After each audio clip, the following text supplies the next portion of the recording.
What's up mga kaberos? Another video, another travel vlog na naman tayo. At sa video ito, kasama ng aking nanay, ay pupunta kami ng Chiba City o yung sentro ng Chiba Prefecture. Pupuntahan namin yung bahay ng dating tinirahan ng nanay ko ng ilang taon. Pero bago makarating doon, ay kailangan naming sumakay ng tren at lumipat ng panibagong line bago marating ang city center ng Chiba.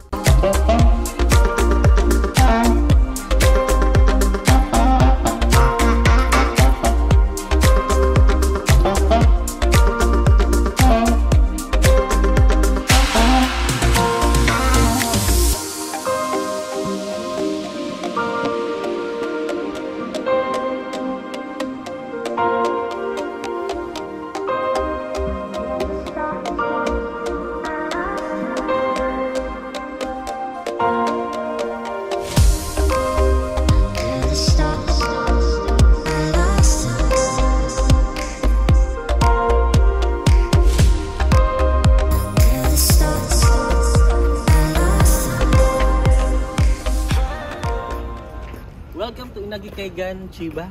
After 16 years, nakakapangilabot kasi nagbabalik tayo ulit dito. Same atmosphere pa rin, ganun pa rin, maganda pa rin.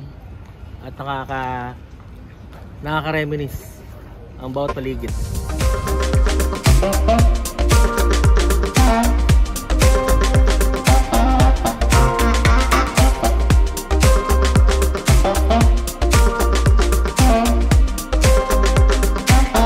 At dahil nagsimula na ang autumn season dito sa Japan, ay kita na sa mga dahon ng mga puno dito ang unti-unting pagkulay dilaw at pula.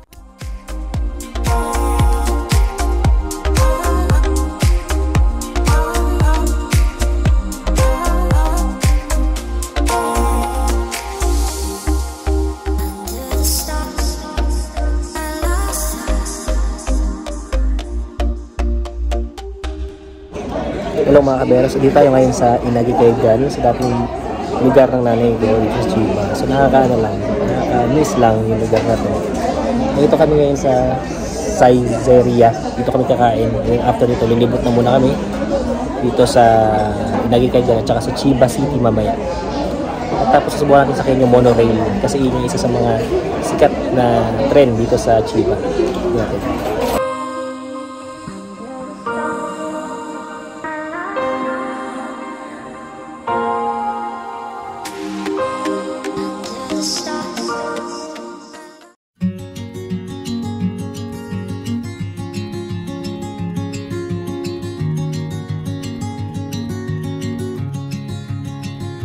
Papunta sa dating apartment ng nanay ko ay madadaanan ang mga maple trees na nagsisimula ng mamula. Ang sarap pala sa pakiramdam ang makakita ng ganitong puno sa personal.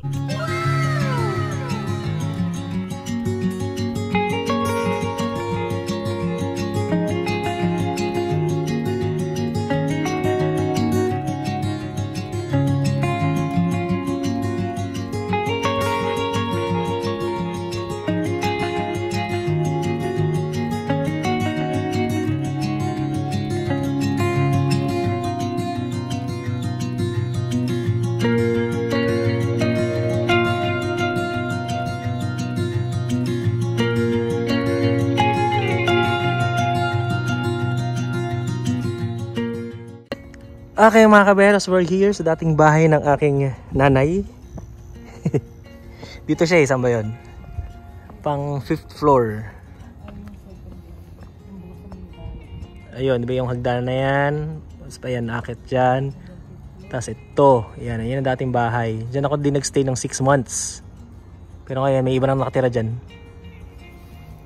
Maluluha pa ata nanay ko. Yan, ito yung parking lot. Tapos may school dito. Yan, nag-iba na rin yung pwesto ng school kasi dati nakaharap yan, nakatalikod na. And ayan, yung apartment, iba rin yan. Mas malaki. So yan.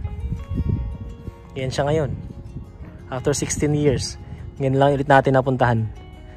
Yan.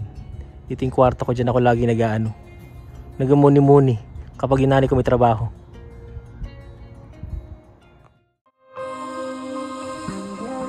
At dahil autumn na nga ay mabilis nang dumilim dito. Kaya naman nagmamadali na kami nag-uwi ng lahat ng mga ipinunta namin dito bago kami abutan ng dilim sa daan. Dumaan kami sa Book Off at the 2nd Street, parehas na reuse shop, para tumingin ng mga damit at gamit na pwedeng bilhin. Dito ay makakabili din kayo ng mga collectible items ng mga anime action figures tulad ng Dragon Ball, One Piece, Gundam at iba pa.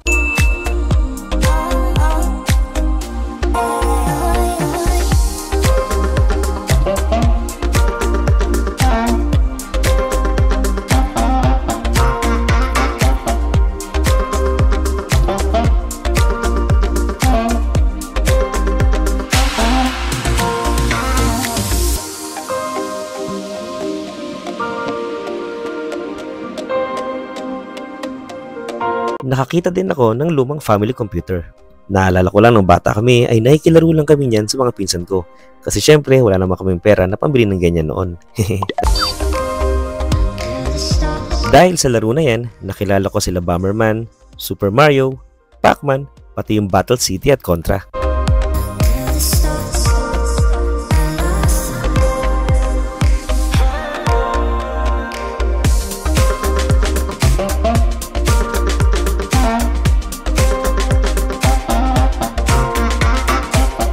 Ang aming last plan ay sumakay sa monorail at bumisita sa Chiba Park bago kami abutan ng dilim.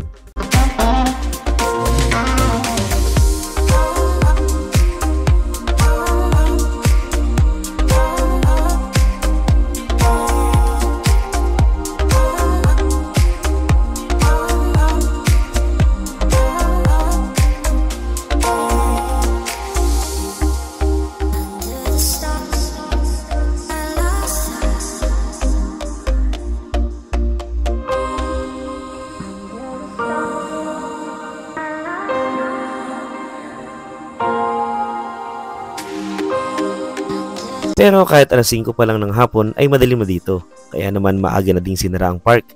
Sayang lang at hindi ko na ipakita sa inyo ang kabuuan ng lugar. Yan na, at madami pa namang next time.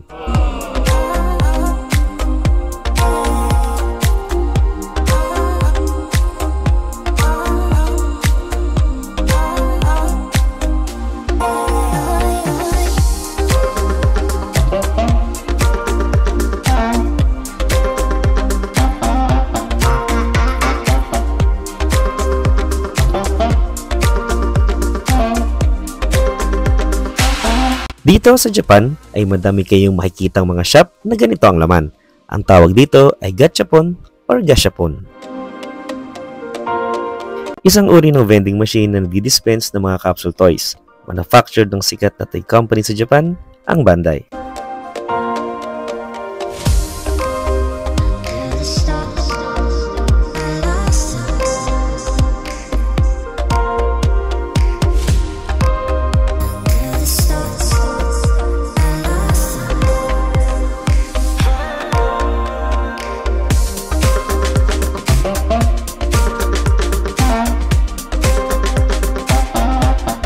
Nakakatuwa lang kasi hindi lang ang mga bata ang pupunta at bumibili ng mga toys dito, pati na din ang mga young at heart na mga hapon.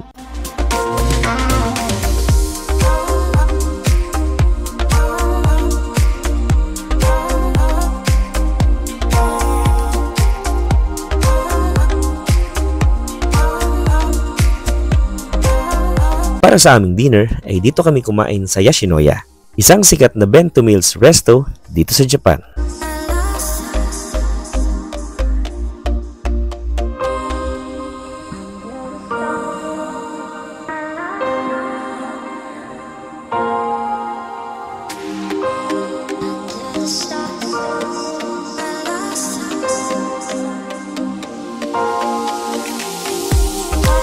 Ang binili ko ay isang set na may saba fish, beef, miso soup, at andi ang rice nila dito.